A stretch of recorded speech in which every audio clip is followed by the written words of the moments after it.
In a shocking move that has sent ripples across the political landscape, Prime Minister Keir Starmer has vowed to take a hammer to what he calls Britain's bulging benefits bill. The staggering £137 billion cost of welfare has become a lightning rod for criticism, with Starmer's pledge to crack down on fraud and overhaul the system sparking fierce debates.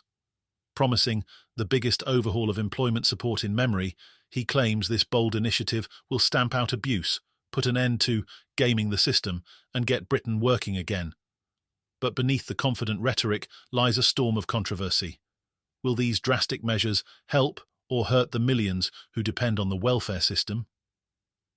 Now let's dive into the latest bombshell developments. This sweeping reform agenda has been spearheaded by Work and Pensions Secretary Liz Kendall, who is set to introduce legislation as early as next week. Labour's plans include harsh penalties for those who fail to meet new obligations under a proposed earn or learn scheme. For young people and long-term claimants alike, the stakes couldn't be higher. Refuse training or work opportunities? You could lose your benefits entirely. This hardline approach has been celebrated by some as a necessary step to curb fraud and abuse. Others, however, see it as a dangerous game of politics, where vulnerable people risk becoming collateral damage. As tensions rise, Starmer's bold promises face scrutiny from all sides. At the heart of this controversy is the claim that the welfare system is being exploited. Starmer's government has zeroed in on the growing number of disability claims, particularly those linked to mental health. The numbers are staggering. Claims tied to mental health conditions now account for a third of all disability benefits, with ADHD alone costing taxpayers £292 million annually, up from a mere £700,000 a decade ago. Starmer's solution is a series of sweeping measures designed to root out fraud and encourage claimants to re-enter the workforce. But this focus on numbers risks overshadowing the human stories behind them, leaving many to wonder if Labour's crackdown might end up punishing the very people it claims to protect. For millions of Britons, the DWP reforms feel less like support and more like a threat. Among the most controversial proposals is a plan to embed work coaches in mental health clinics. The idea, according to Labour, is to help those with treatable conditions regain confidence and reintegrate into the workforce. Critics, however, argue that this policy could backfire spectacularly.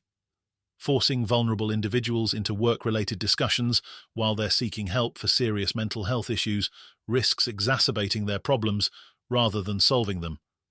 Yet Labour insists this is a necessary step to tackle the estimated 4.2 million incapacity claims expected by 2030, a number that could cost taxpayers £35.5 billion annually if left unchecked. The reforms don't stop at disability benefits. Labour's new Youth Guarantee scheme aims to tackle economic inactivity among 18 to 21-year-olds.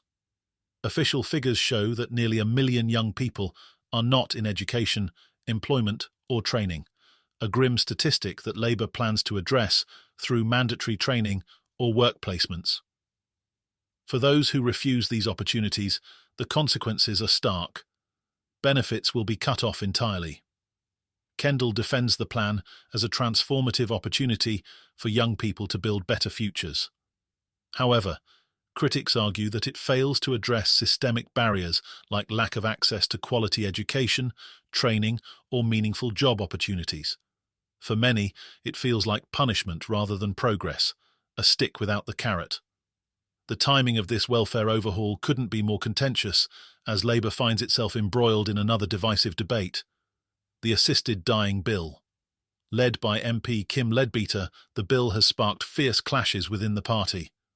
Justice Secretary Shabana Mahmood warns it could lead to a slippery slope towards state-sanctioned death, while Leadbeater insists it is a compassionate measure with the most robust safeguards in the world.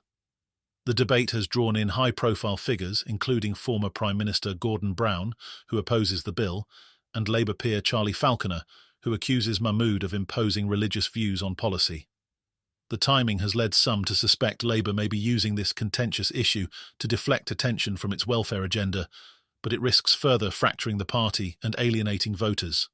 Critics from outside Labour have been quick to pounce on Starmer's reforms, with the Conservative Party branding them as hollow promises. A Tory spokesman was scathing in his assessment, pointing out that Labour previously opposed similar measures under the last Conservative government. Shadow Housing Secretary Kevin Hollinrake, while welcoming Labour's newfound focus on welfare reform, questioned whether they could deliver meaningful results or were simply paying lip service to public frustrations. These criticisms echo a broader sentiment that Labour's approach is more about optics than substance, designed to project strength rather than provide real solutions. Meanwhile, the economic backdrop to this crisis continues to worsen. Britain's workforce has been hollowed out by a surge in economic inactivity since the pandemic, with over 9.3 million people now classified as neither working nor looking for work.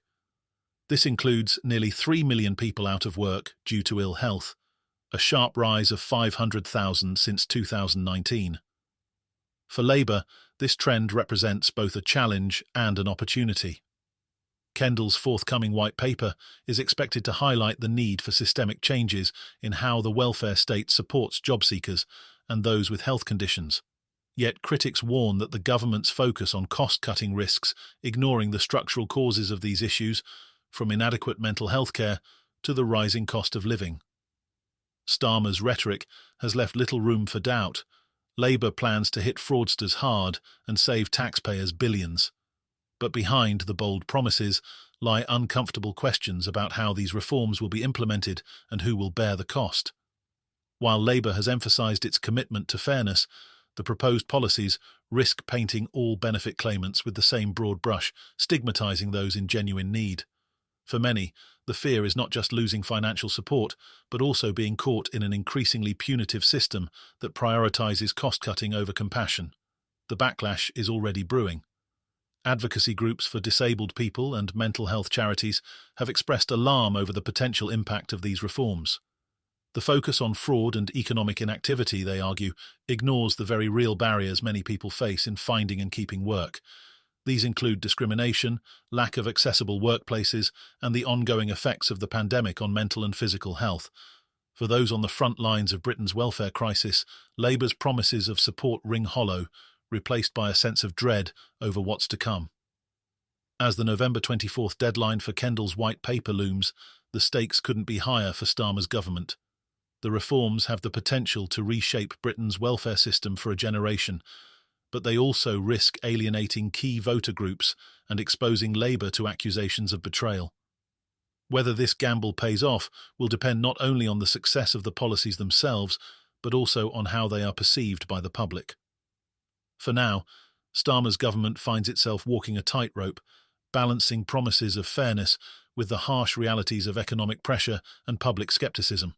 The political fallout from these reforms is likely to reverberate for years. For Starmer, this is a defining moment, a chance to prove Labour can lead with strength and vision, but it's also a risky bet, one that could backfire if the reforms are seen as too harsh or ineffective. As Britain braces for the impact of these sweeping changes, one thing is clear: the road ahead will be anything but smooth. Whether these reforms mark the start of a brighter future or a deeper divide remains to be seen, but the controversy surrounding them ensures they won't be forgotten anytime soon.